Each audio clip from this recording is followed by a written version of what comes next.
है। पहले क्या नाम था इस टी? तिरंगा टी स्टॉल। अच्छा, अब क्या हो गया है? नाम तो वही है अभी, पर हमने वो अधिकारियों ने कहा अपने नाम लिखवाओ तो हमने अपने नाम लिखवा दिए। क्या नाम लिखवाया आपने? अफान लिखवाया, आसिफ लिखवाया, नईम लिखवाया, जो यहाँ पे काम करते हैं सब लोग घर के ही हैं, सबके नाम लिखवा दिए फोटो के साथ। ऐसे ही जिस ढाबे का नाम डे नाइट कैफे था वो अब शमीम सैफी टी स्टॉल हो गया है। यहाँ पे ये तस्वीर ऊपर की तरफ देख सकते हैं, डे नाइट कैफे था, लेकिन सरकार के आदेश के बाद अब यहाँ पे लिखा गया है शमीम सैफी टी स्टॉल। इसी कंफ्यूजन को क्लियर करने या उजागर करने के लिए नामकरण का फैसला योगी ने लिया। वैसे इसका सियासी पहलू देखें तो उपचुनाव वाली 10 में से 5 सीटें कांवड़ यात्रा के रूट पर हैं। इनमें से मीरापुर, कुंदरकी, खैर, गाजियाबाद और करहल इसी रास्ते पर पड़ती हैं। तो क्या यह फैसला परिणाम बदल देगा? सीटों के चुनाव के ठीक पहले उत्तर प्रदेश की योगी आदित्यनाथ सरकार द्वारा कावड़ यात्रा मार्ग पर दुकानों पर दुकानदार का नाम लिखने का जो फैसला लिया गया है वो पूरी तरह ऐसा दिखाई देता है जैसे उपचुनाव को लेकर सोचा समझा निर्णय बीजेपी का ये दिखाई दे रहा है। आस्था के आड़ में जनता के मूल सवालों से भटकाना चाहते हैं। जो महंगाई का सवाल है, जो बेरोजगारी का सवाल है, जो किसानों का सवाल है, जो महिलाओं का सवाल है, जो छात्रों का सवाल है, उसको ये भटकाना चाहते हैं और अपने हिसाब से ये आस्था में अवसर तलाशते हैं। कांवड़ यात्रा मार्ग में जो दुकान, प्रतिष्ठान, ढाबे, रेहड़ी खोमचे वाले हैं उन्हें अपने नाम का प्रकटीकरण करना पड़ेगा। खाद्य सुरक्षा मानक अधिनियम 2006 के अनुसार ये आवश्यक भी है और इसमें कोई राजनीति का कोई दखल नहीं है। उपचुनाव में मुकाबला त्रिकोणीय होगा। बीजेपी के खिलाफ सपा, कांग्रेस साथ होंगे, लेकिन मायावती भी ताल ठोक रही हैं। इसीलिए तो योगी हार्ड हिंदुत्व की राजनीति पर फोकस करेंगे। मुस्लिम, दलित और पिछड़े वोटर्स का विपक्ष में बंटवारा हो सकता है, जिसका सीधा फायदा क्या बीजेपी को होगा, यानी कांवड़ियों की आस्था के लिए हुआ ये फैसला क्या उपचुनाव में बीजेपी की बम बम कर देगा? इसी पर आज की महाभारत। तो आज चर्चा इसी पर है कि जो वोट बैंक छिटक गया था भारतीय जनता पार्टी का, जिनको जातियों में बांट दिया गया था, क्या आने वाले उपचुनाव में अब वो एकजुट हो जाएंगे? इस फैसले के बाद क्या इसी बात को मद्देनजर रखते हुए ये फैसला लिया गया है कि कुछ लोग हिंदुओं को जाति में बांट देते हैं? उन्हीं को करारा जवाब है योगी आदित्यनाथ सरकार का। ये चर्चा को आगे बढ़ाएं। मेरे साथ मेहमान जुड़े हैं, परिचय करा दूं आपका। एसएन सिंह साहब है मेरे साथ, भारतीय जनता पार्टी के प्रवक्ता स्टूडियो से हैं। आचार्य विक्रमादित्य स्टूडियो से थोड़ी देर में मेरे साथ जुड़ेंगे, हिंदू धर्मगुरु हैं। जितेंद्र आर्या जी राजनीतिक विश्लेषक जुड़ेंगे मेरे साथ दिल्ली से। इसके अलावा तारिक खान साहब है, समाजवादी पार्टी के प्रवक्ता लखनऊ से मेरे साथ जुड़ रहे हैं। दानिश कुरैशी है, AIMIM के प्रवक्ता मेरे साथ जुड़ रहे हैं। अजय वर्मा साहब हैं, कांग्रेस के नेता, स्टूडियो से साथ में हैं। और हाजी नाजिम मेरे साथ हैं, इस्लामिक स्कॉलर, स्टूडियो से। आप सभी लोगों का बहुत बहुत स्वागत है।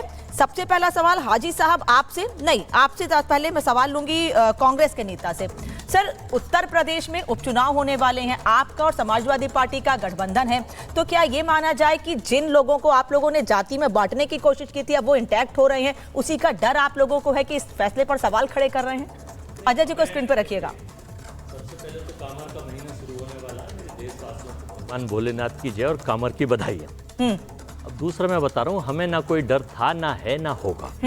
डर तो चूंकि बाबा की गद्दी जा रही थी, आप मुश्किल अमित शाह जी और मोदी जी बदल के मौर्य जी को बनाने जा रहे थे।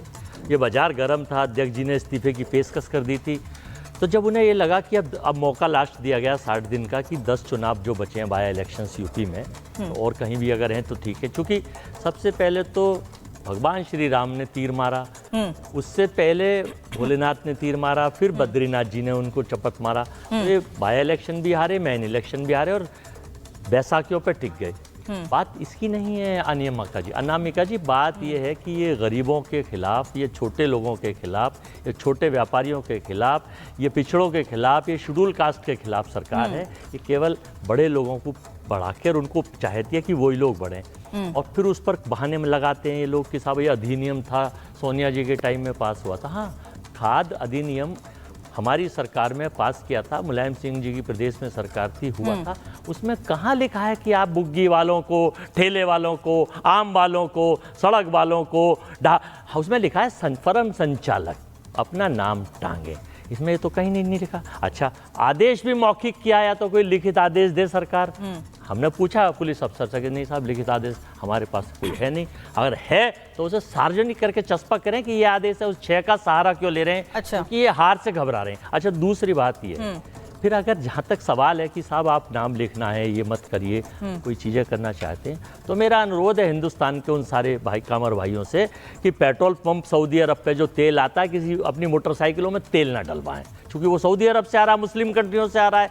दूसरा मेरा अनुरोध सर है, तेल खाते पीते थोड़ी हैं। नहीं एक सेकंड, जरी की साड़ियाँ जरी के कपड़े बनारस में सिकंदराबाद में मुस्लिम कारीगर बनाते हैं, फिर उन्हें भी ना पहने। अजय जी एक बात बताइए, अजय जी एक बात बताइए। तीसरा जब सुनिए सर, नाम जी फाइनल कर ले, फिर आप सबसे ले लेना। अच्छा, क्योंकि मुझे और भी लोग हाँ देखिए, बहुत जल्दी पूरा कीजिए। नाम बदलने की जहाँ तक बात है ना, चंदा दो धंधा लो, इन कंपनियों के नामों के डायरेक्टर कट्टर आरएसएस और बीजेपी के लोग हैं। देखिए, एक अल कबीर प्राइवेट लिमिटेड मालिक है सतीश सब्बरवाल, 650 का कारोबार करा, चंदा दिया। पता है इनका मुख्यालय कहाँ है? 650 का कारोबार, मुख्यालय महाराष्ट्र में।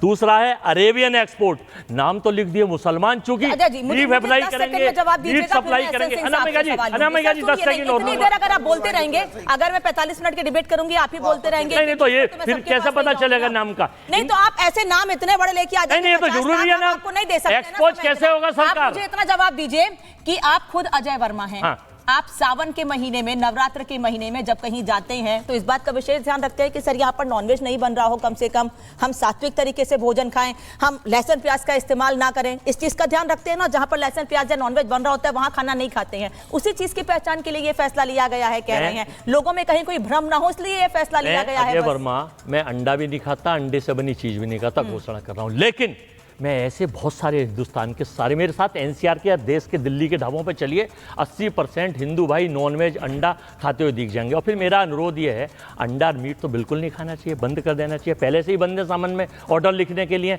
शराब के ठेके भी बंद होने चाहिए, शराब पी के जो उत्पाद होता है वो ठेके भी बंद होने का आदेश देश की सरकार को और प्रदेश की सरकार जो अजय वर्मा कह करना रहे हैं कि ये फल रेहड़ी ठेले वाले, इन लोगों के लिए ये फैसला क्यों? आप जब भी सब्जी लेते हैं, फल लेते हैं, वैसे भी धोकर ही खाते हैं ना उसको घर पे लाकर, फिर उन लोगों के लिए फैसला क्यों? और कई बार हम देखते हैं कावड़ यात्रा होती है नवरात्र में, कई बार हमारे मुस्लिम भाई बहन भी होते हैं जो लोगों के लिए व्यवस्था करते हैं कि वो खा पी सकें, अगर वो यात्रा कर रहे हैं पैदल दिक्कत ना हो। फिर यह फैसला क्या मैसेज देना? देखिए, आपने अभी आपने अजय जी से सवाल पूछा, अजय जी कहाँ चले गए चुनाव पे? उन्होंने अपनी मंशा जाहिर कर दी कि चुनाव के नाते हम विरोध कर रहे हैं। आपने पूछा अजय जी से कि ये तो 2006 का फैसला है जिसमें मनमोहन सिंह जी प्रधानमंत्री थे, उन्होंने कहा नहीं सोनिया जी थी, ये अजय जी ने कहा। ठीक है, आप मनमोहन सिंह जी को गाली दीजिए, आप जो है मुलायम सिंह जी को गाली दीजिए, कोई आपत्ति नहीं। हम तो ये कहते हैं कि भाई नाम तो जन्म से लेकर मृत्यु तक नाम तो हमारे सम्मान का विषय होता है, स्वाभिमान का विषय होता है। हम जब पैदा होते हैं तो